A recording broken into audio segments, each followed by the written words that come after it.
Hi guys, in this lesson I want to talk about open triads and how you can use them when you're soloing. I already made one lesson about using open triads for playing chords, and of course the concept is quite similar, but there are a few exercises that are handy to check out when you want to use them for soloing, because you need to work a bit for your right hand to get used to playing these kind of voicings, since they're sort of huge string skipping, large interval kind of things, which is also what's great about them.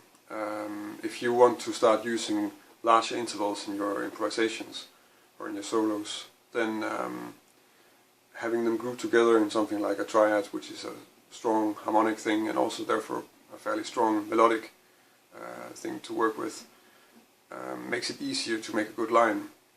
So for that they're very handy. So the first thing we're going to do is just a few technical exercises, and then I'm going to go through some lines that I've written, just sort of to demonstrate how I might use them in a soloing context. The progression that I'm using for that is simple 2-5-1 in F. So this,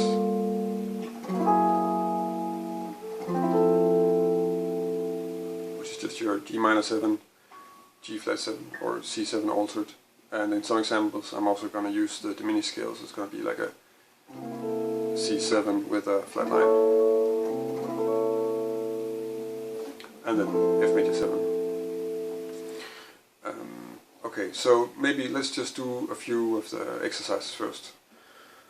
Okay, so the first thing you should probably check out is just to play the major and the minor triads in inversions. So since we're in the key of F, I chose to do the B flat major triad in inversions as an example. So that should go something like this.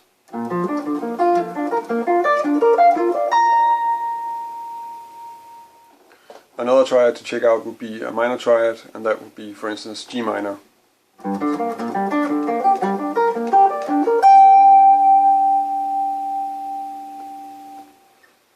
You'll notice that you need to work a bit at playing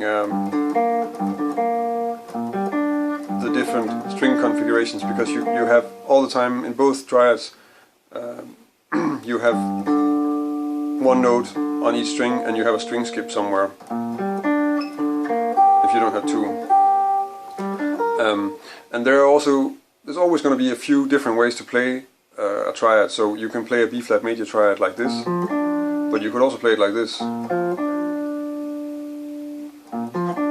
They're the same notes, but they're just different ways to play them, and both will work. And it can be sometimes that you'll find yourself in a context where one works better than the other one. So it could be good to just try and check them out like that, and for the rest just go over them.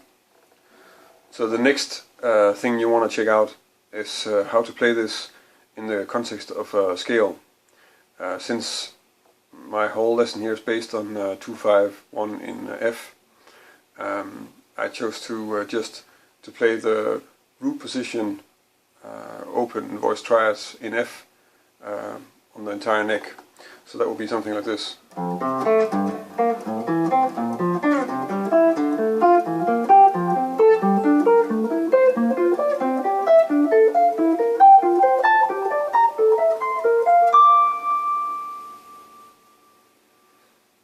Of course, you can check out other things too. You could take an inversion of them, so you don't have the one that starts in the root. But at least in this case, you will have some sort of overview of what is going on. You can see that this is the kind of thing that it's kind of hard to really take it through a position. So I chose to just sort of stay with the same kind of fingering, so the same sort of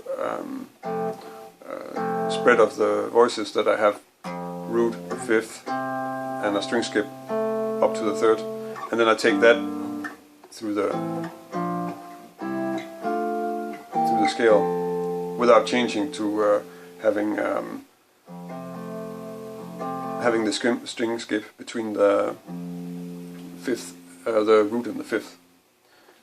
So before I start making these lines, probably it's handy just to talk a bit about which triads you can actually put to use on a 2-5-1 like this.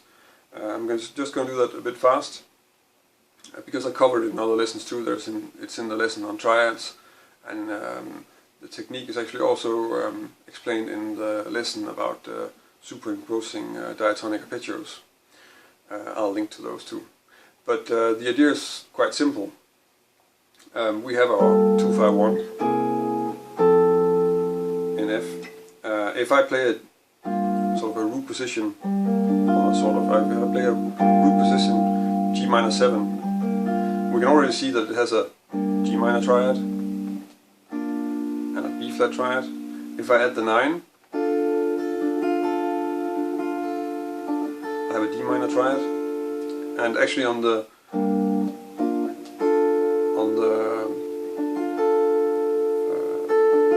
minor chord, if I add the 11, I can make an F major triad, so that'll work too.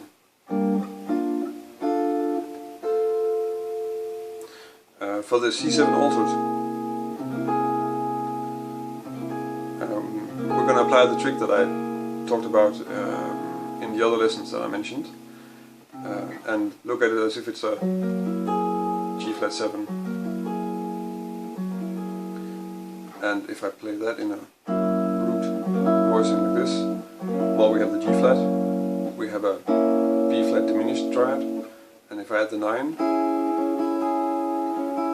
I have a D flat minor, and actually, if I add the sharp 11, then I have an E augmented triad too. For the F major 7, well, F, A minor, C,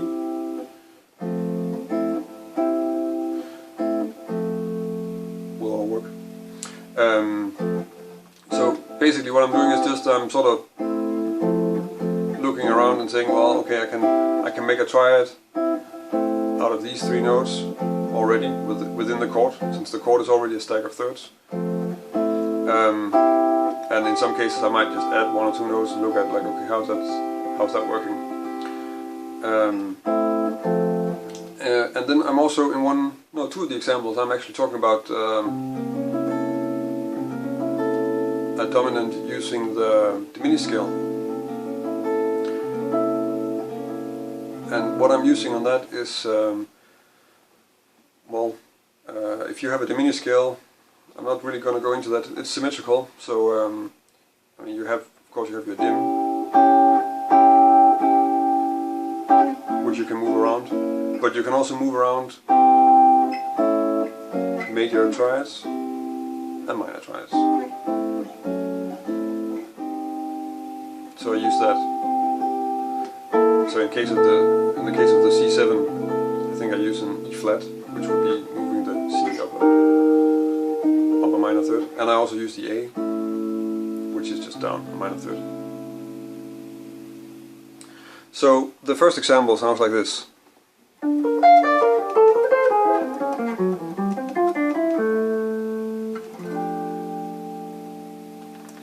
So what is that? Well, I start off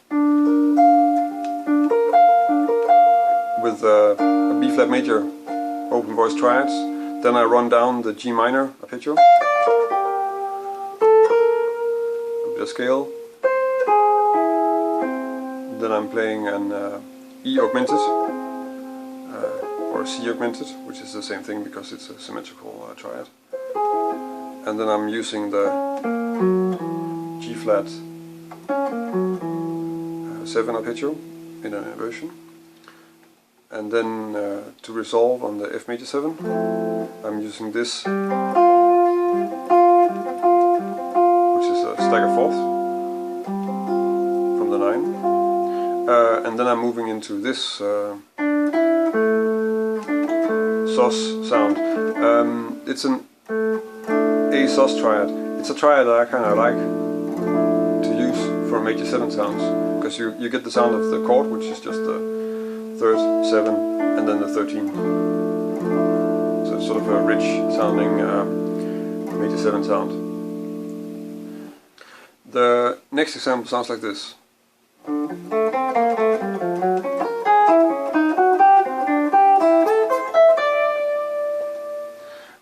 Yeah, so what's going on? Well, on the G minor I'm using a D minor 7 arpeggio, which these two notes sort of encircle the third, which I then resolve to. Then I'm running down the scale, then you get the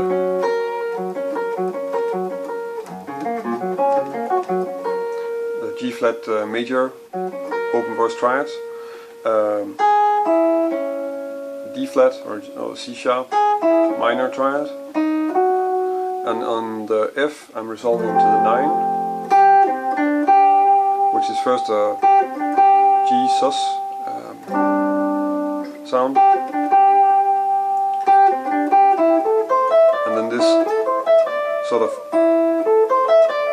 yeah, what is it? That's like a pentatonic sounding thing. It's a 3 note per string pentatonic run, I guess. I think what I was aiming for with this line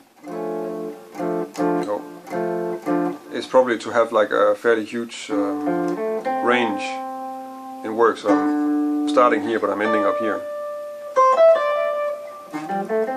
and then that just happens to be a D. That's a little bit of a coincidence, I think.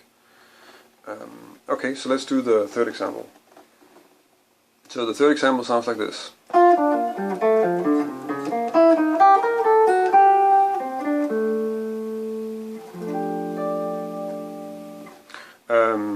Well, it's fairly straightforward. G minor 7 arpeggio, inversion of D minor 7 arpeggio, which is this is on the C7. It's a B flat diminished triad, which is then going into an E flat major triad, and then I'm sort of encircling the 9 of the F major.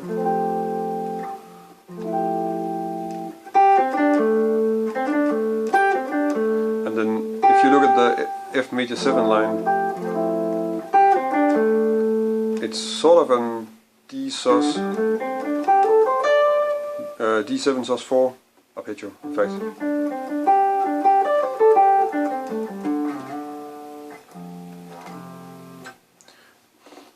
Yeah, so yeah, this is one of the examples that uses the octatonic sound.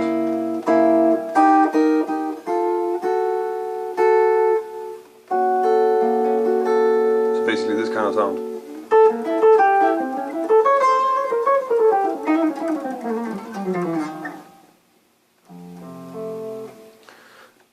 Okay, let's take the last example.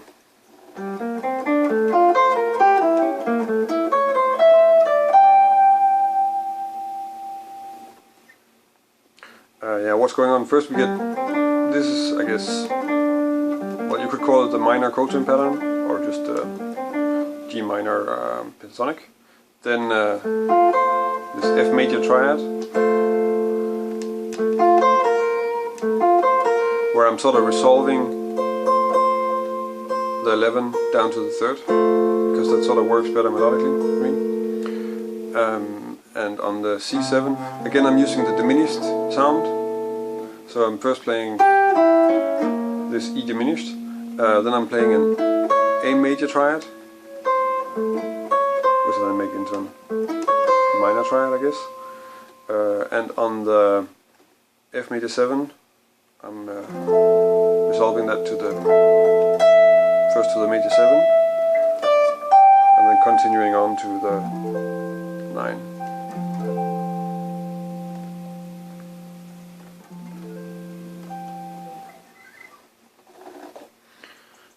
Yeah, so that's kind of how the line is constructed. As you can see in my examples, I try to not only use the open triads altogether, I try to mix them up with everything else that I'm doing. and to apply them like that, because to me that makes it more natural sounding. I want to have it as something that I'll just mix up in everything else I'm doing, and not something that I can sort of turn on and off. And I also want to practice it like that. If you want to work on this, I would suggest that you can play my examples and check them out, and that's all fine. But probably the thing you're going to learn the most from is by making your own examples. You don't necessarily need to write them down, but just try and play them.